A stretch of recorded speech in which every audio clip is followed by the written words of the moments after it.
Anda kembali bersama kami pemirsa di iNews Pagi. Petugas Satpol PP Kota Tangerang, Banten cekcok dengan warga saat membubarkan kerumunan warga yang sedang berolahraga di alun-alun Kota Tangerang, Banten. Petugas berusaha menerangkan aturan PSBB termasuk olahraga.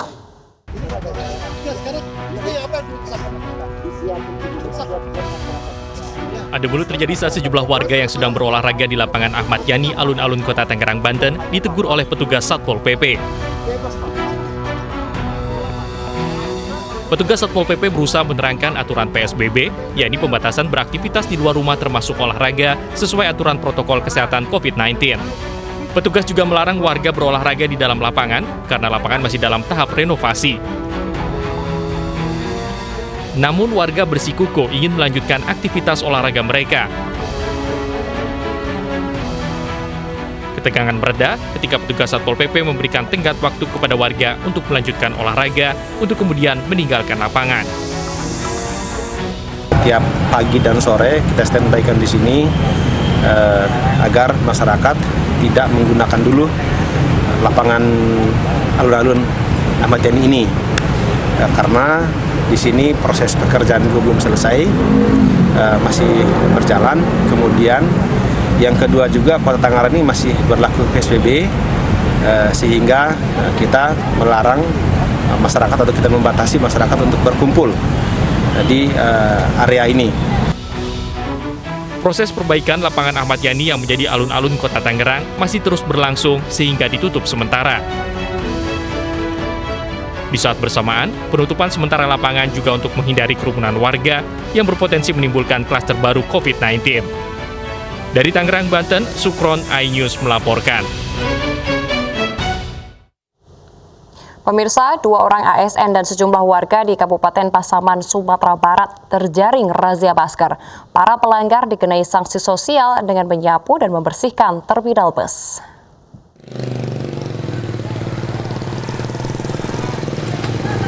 Sejumlah warga di Kabupaten Pasaman, Sumatera Barat terjaring razia masker saat tim penegakan hukum terpadu gelar razia adaptasi kebiasaan baru. 2 orang aparatur sipil negara turut terjaring razia karena kedapatan tidak menggunakan masker saat berkendara. Para pelanggar didata identitasnya, lalu dipakaikan rompi oranye bertuliskan pelanggar protokol kesehatan COVID-19 sebelum diganjar sanksi sosial menyapu dan membersihkan sampah yang ada di sekitar kawasan terminal bus. Sudah 50 orang yang terjaring. Ketika yang ketiga kali masih orang yang sama, barulah kita melakukan denda. Bisa kita dipiringkan. Nah, di situ hukumannya bisa memilih 2 hari hukuman kurungan atau denda 250. Para pelanggar sengaja memakai rompi oranye saat diberi sanksi agar pelanggaran dan sanksi sosial yang dijalani dilihat langsung masyarakat sehingga diharapkan memberi efek jera.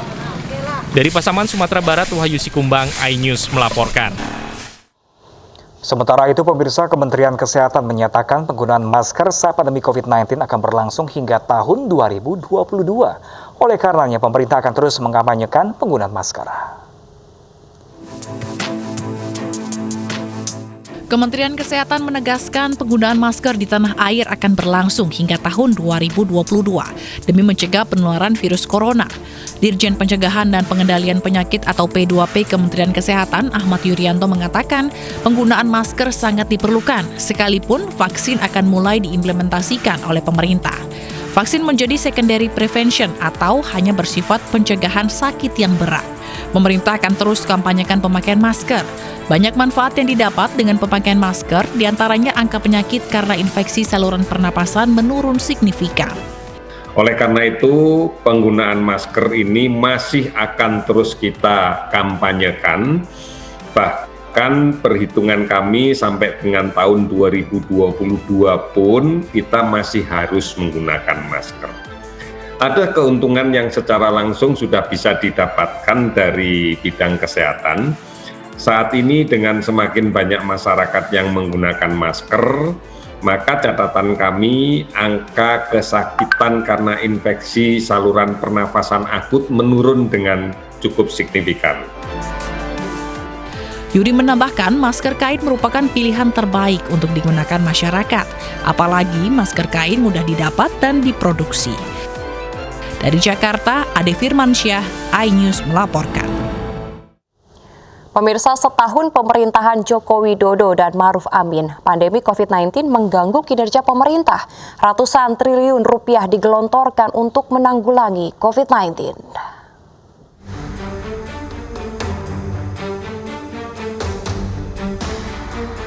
Pandemi COVID-19 menjadi tugas berat pemerintahan Joko Widodo Ma'ruf Amin di tahun pertamanya menjabat. Segala program prioritas yang direncanakan kini direvisi, dana pun direalokasikan untuk penanganan COVID-19. Pemerintah menggelontorkan dana 695 triliun rupiah untuk penanganan COVID-19 dan juga pemulihan ekonomi nasional yang dialokasi dalam 6 bidang, di mana paling besar dana untuk perlindungan sosial. Sementara untuk penanganan COVID-19, pemerintah telah mendistribusikan alat kesehatan dari masker hingga hazmat yang disebar ke seluruh wilayah.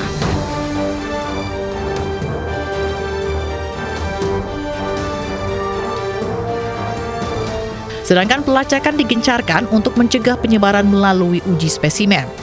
Lebih dari 38.000 spesimen diperiksa setiap harinya.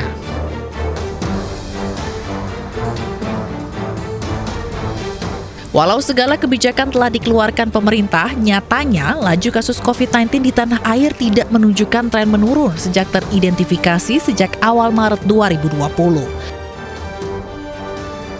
Masyarakat pun diminta lebih berperan untuk mencegah penularan dengan cara menerapkan protokol kesehatan yang ketat dan mematuhi segala anjuran pemerintah.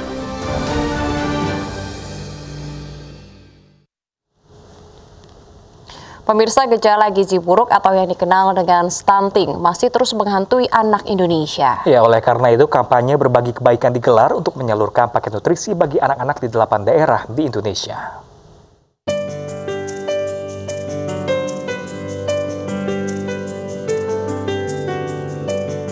Dilatar belakangi banyaknya anak Indonesia yang menderita gizi buruk atau stunting, Cadbury Dairy Milk menggelar aksi kampanye berbagi kebaikan.